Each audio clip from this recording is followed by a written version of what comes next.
I met him first, say, in 1929, through the intervention of a friend of mine, common friend, who asked Mr. Gandhi to see me.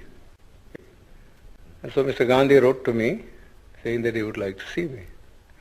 So I went and saw him. That was just before going to the Round Table Conference.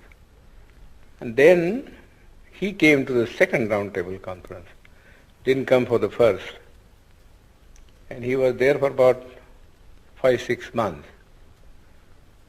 And there, of course, I met him also and faced him also. Then, once thereafter, he also, after the signing of the Pune Pact, asked me to come and see him. So I went to see him. He was then in jail. But that's all the time that I have met him. But I always say that as I met Mr. Gandhi in the capacity of an opponent, I have a feeling that I know him better than most other people because he had opened his real fangs to me and I could see the inside of the man.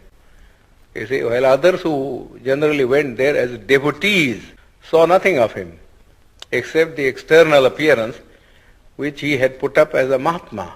But I saw him in his human capacity, the bare man in him. And so I say that I understand him better than most of the people who have associated themselves with him can say. So how would you sum up what you found in him? Well, I must say at the outset that I feel quite surprised, you see, at the interest which the outside world, Western world particularly, seems to be taking in Mr. Gandhi.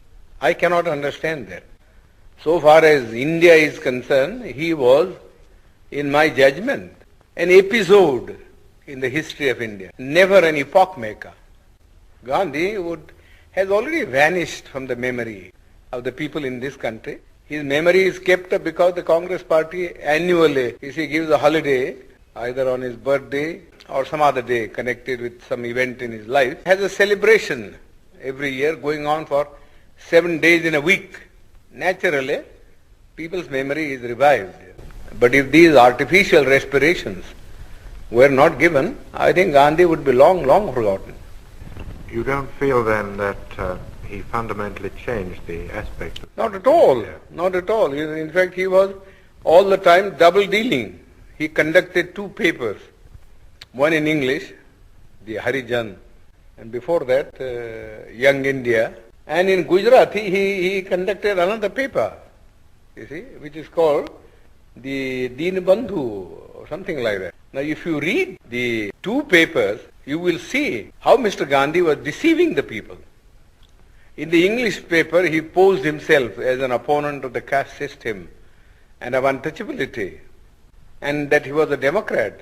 But if you read a Gujarati magazine, you will see him a more orthodox man. He has been supporting the caste system, the Varnashram Dharma, and all the orthodox dogmas which have kept India down all through ages. In fact, somebody ought to write Mr. Gandhi's biography by making a comparative study of the statements made by Mr. Gandhi in his Harijan and the statements made by Mr. Gandhi in his Gujarati paper.